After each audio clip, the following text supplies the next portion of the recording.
Hey guys, how's it going? My name's Lamar, and today I'm going to be showing you the exact step-by-step process I take to go from idea to product launch on Amazon.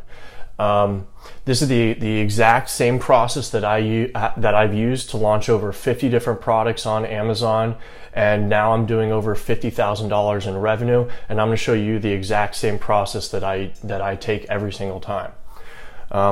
First, we want to start off with identifying the market and product, right?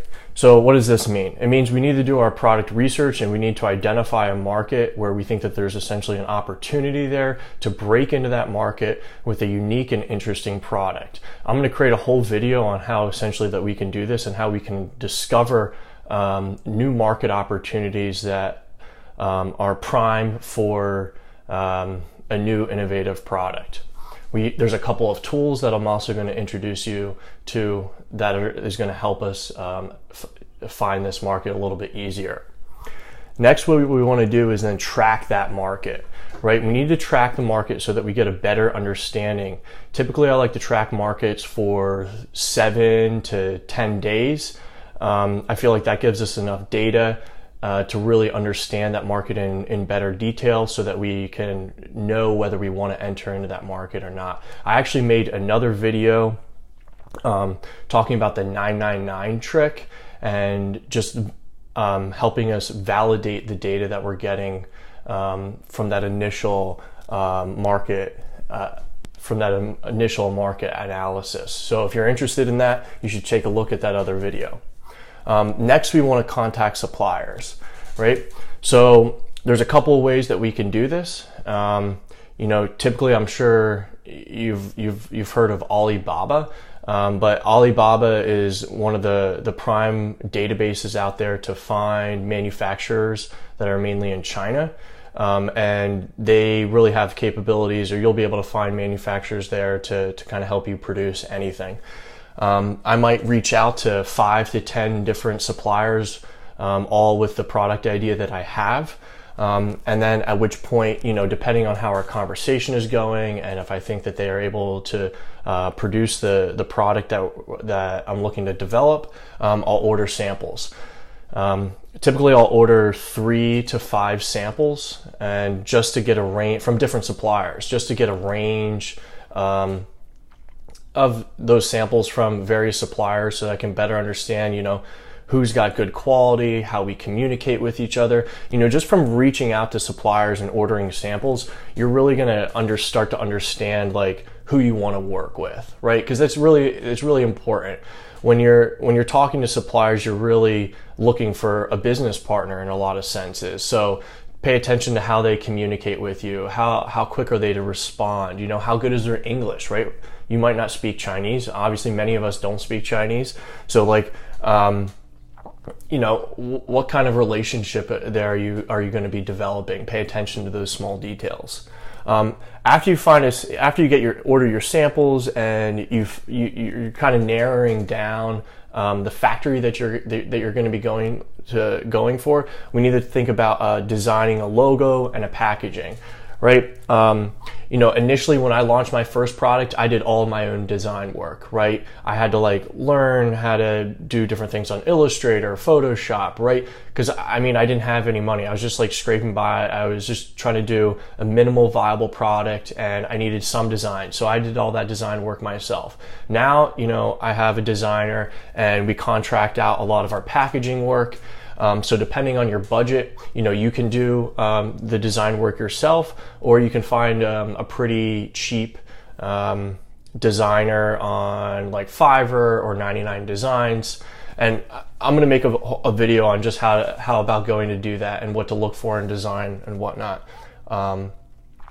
After you kind of have your packaging work done and your logo completed, we're going to move on to passing the design work over to the manufacturer and actually purchasing the product, right? So we want to do a minimal batch order right here. Typically on my first orders, I'll do anywhere from 200 to 300 units, sometimes 400 if I'm feeling pretty confident about the the product or the market. Maybe I have previous experience with breaking into that market, so I'll order a little bit more, but I'm always ordering a smaller amount because there's just so many different things that can potentially happen during that first batch, and you really just want to do a test run, right? That's the best way to put it.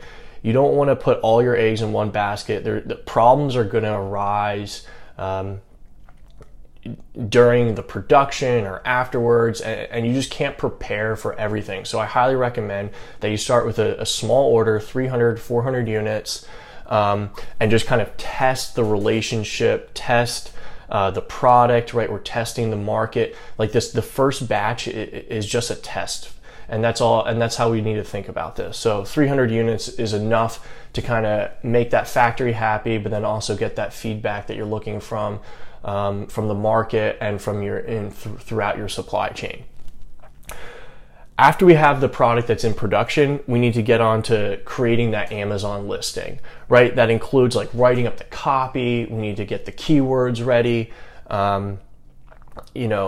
I'll talk about pictures a little bit later, but just essentially like prepping that Amazon listing. Again, here I wrote all my Amazon listings like initially. Now we do have a copywriter that kind of helps with this, right? But it's just about finding the correct words, getting that title right. There's a couple of tips that I've learned along the way after doing this now 50 times, and I'll be happy to share that with you guys in a different video. Just really, how do we make an optimized listing, right? There's a couple of really key important points, and a lot of it just comes down to examining other competitors in that market and kind of copying the things that are working for them and then applying them to our own listing. Next, we want to set up an email or a follow-up sequence for this product so that we're getting reviews, right? This is super important because when we go to launch our product, the number one thing that we're looking for on this first batch is just getting reviews, right? As soon as we get reviews on the listing, that's going to give social proof to the product, to the listing, and it's going to allow us to just continuously get more and more sales, right? Because that's ultimately what we're interested in. And to get sales at a good scale, we need to get reviews. And one of the most important things in getting reviews is that setting up that email or follow-up sequence. And I've used a couple of different programs to do that. Currently, I use Cash Cow Pro. I'll also drop a link in the description below so that you guys can check out that service. After you get the product listing up and the email going and the products are in production, you're going to want to get a production sample, right? Your factory should be able to supply this for you like before they do a production run. And this is just a final sample of what that product is going to be. That's going to include like any modifications that you've made to that product or any special packaging requirements that you've had, or like the logo design, your insert card. It's going to be a final sample of that product, of whatever you're launching here. And you just want, you need to get a final sample just to approve the product, and so that you can essentially take pictures of the product, right? Because you need to be able to take pictures of that final product in your packaging with your special design and whatnot. Taking pictures here, again, when I first started, I did all my own pictures. Now you can essentially outsource it for maybe $300 for eight photographs or whatnot. But if you've got a camera, you've got a friend who's got a camera, and this is your first product, I would definitely encourage you guys to just take the pictures on your own or have your friend do it and then edit them up to the best of your ability. So that's going to take care of getting the product listing ready. Next, you're going to be sending your products to FBA, right? So as soon as that product is off the production line, we got to get it over to Amazon so that we can start selling. If the product is small and light, and like I said, we're only doing 300 units, you might want to air it over, right? But if the product is a little bit bigger or heavier, or you're running a larger production, then you're going to have to do with a sea shipping. Sea shipping is typically going to take, anywhere 4 weeks, probably 4 or 5 weeks until it leaves China, until it's hitting Amazon to go live. Shipping by air is going to be, you know, much faster. That could typically get done in a week or a week and a half, 2 weeks. It all just depends. Obviously, air is going to be a little bit more expensive, but if the product is small and light, you know, it can work out for you.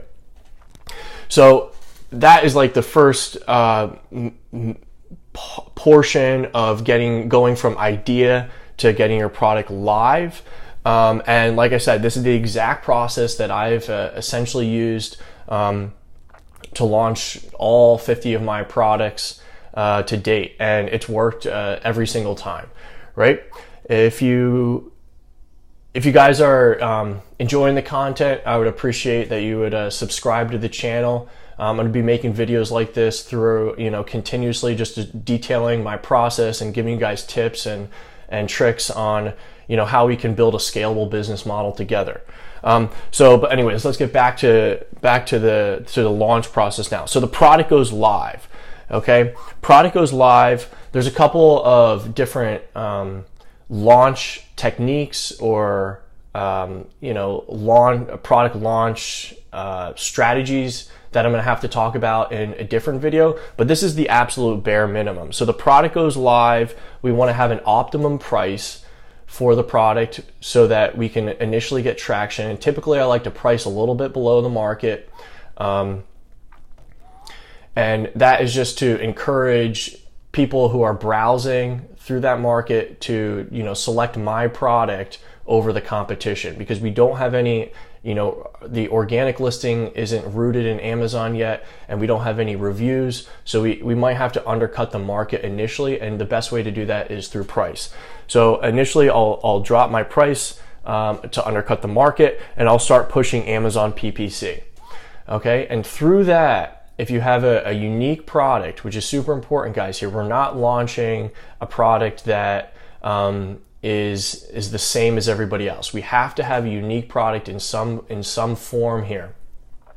And if we have a unique product, we're undercutting the market on price, and we're pushing Amazon PPC correctly, we're going to start to get traction. We're going to start to get sales, right? We might be at break even, we might be losing a little bit money initially, but we're going to get sales. And that's the most important thing right now, because we need to get traction on the Amazon listing, and we need to get reviews, right? So taking a hit initially is okay, as long as we're getting that traction and getting reviews. As soon as I hit 10 sales mark, so typically I like to set a goal of 10 sales within the first week. If I can get 10 sales within the first week and things start looking good, you know, I've only got 300 units in Amazon, so I've got to put in an immediate reorder. But typically 10 sales in that first week is a good indication that we're in a market we're going to be able to compete. Now we need to start tweaking things, raising the price, optimizing the PPC, and it's time for a reorder, because the whole process, you know, the reorder again is going to take another, you know, 2, 3, 4 months potentially, and we're probably going to run out of stock. Anyways, guys, this again is the idea to launch process that I've used to launch over 50 different products and get my business to over $50,000 in revenue per month. And I'm going to be making videos on my YouTube channel that are just going to further outline all these steps. I hope you'll subscribe, turn on the notifications, and stick around. If you've got any comments, please leave a comment in the comment section below. And yeah, talk to you guys soon. Peace.